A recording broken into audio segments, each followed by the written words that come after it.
Vamos continuar aqui então, gente. Só fazendo uma retificação aqui, eu falei que, né, aí, quando eu falei que da denegação do recurso de apelação cabe recurso em sentido estrito. O fundamento é o 581, inciso 15, tá? Se vocês quiserem conferir, cabe recurso em sentido estrito quando houver denegação ou rejeição do recurso de apelação. Eu tinha falado o inciso, outro inciso, o inciso específico é o artigo 581, inciso 15, tá? Só para deixar claro aqui e retificar aqui. Bacana. O que é importante a gente pensar então?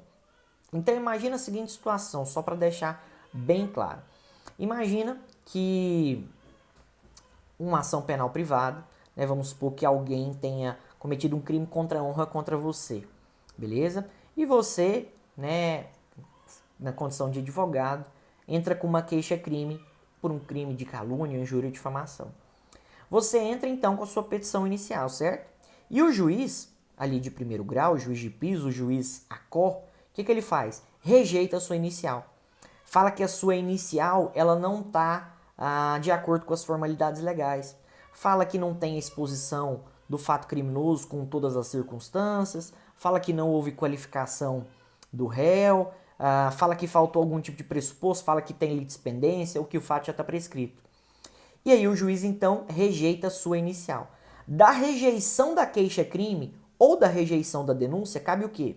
Recurso em sentido estrito, certo? Artigo 581, inciso 1. Então, você na condição, né, de advogado, entra com recurso em sentido estrito, beleza? Só que o que acontece? Quando você entra com recurso em sentido estrito, o que o juiz faz? Nega o seu recurso em sentido estrito. Denega o seu recurso em sentido estrito ou impede o prosseguimento do recurso em sentido estrito.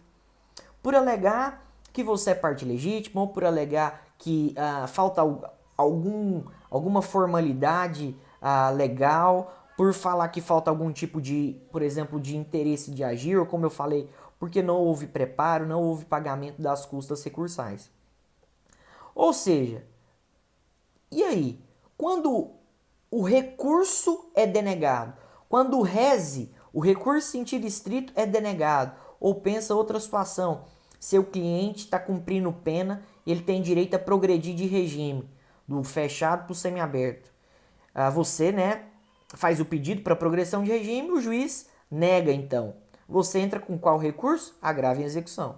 Quando você entra com agravo em execução, nega-se o seu recurso. Negando o agravo em execução, você faz o quê? Entra com a carta testemunhável.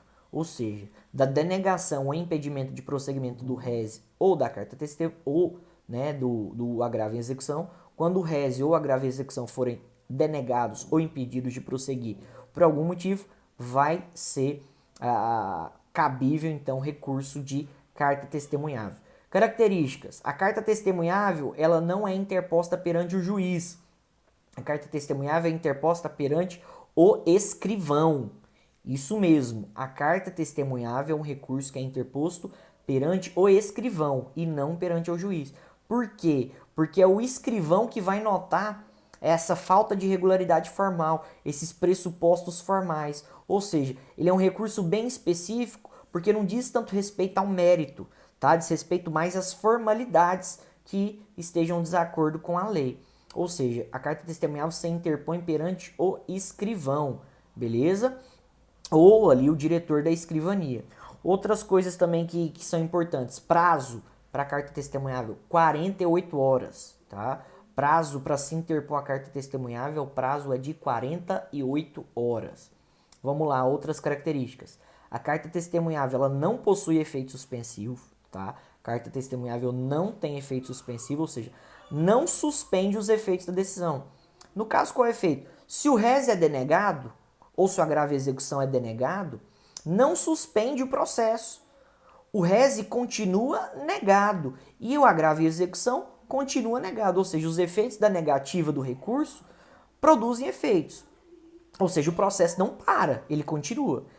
Isso é previsto em lei, né? A carta testemunhável não possui efeito suspensivo, mas é muito criticado pela doutrina, né? Por falar, né? Dizer que isso fere a presunção de inocência. né? Se a carta testemunhável ela não possui efeito suspensivo, o processo vai continuar seguindo, ou seja, de forma nenhuma, né, isso vai, entre aspas, beneficiar o réu.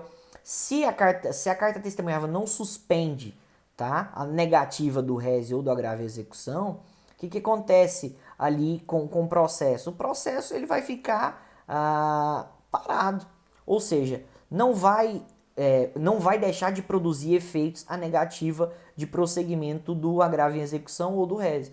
Se foi denegado o agravo em execução ou o rese, vai produzir efeitos, ou seja, vai ficar o processo parado e o processo não vai subir, beleza? Ou seja, a carta testemunhável não tem efeito suspensivo. E última coisa que eu queria falar, a carta testemunhável, ela segue o rito do recurso denegado. Anotem isso. A carta testemunhável segue o rito do recurso denegado. Ou seja, se cabe carta testemunhável do rese ou do agravo em execução, a carta testemunhável vai seguir o rito do rese ou do agravo em execução.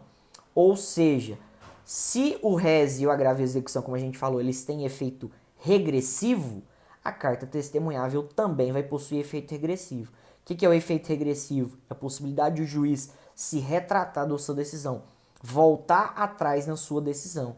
Ou seja, se denegou o rese ou denegou o agravo em execução, cabe carta testemunhável.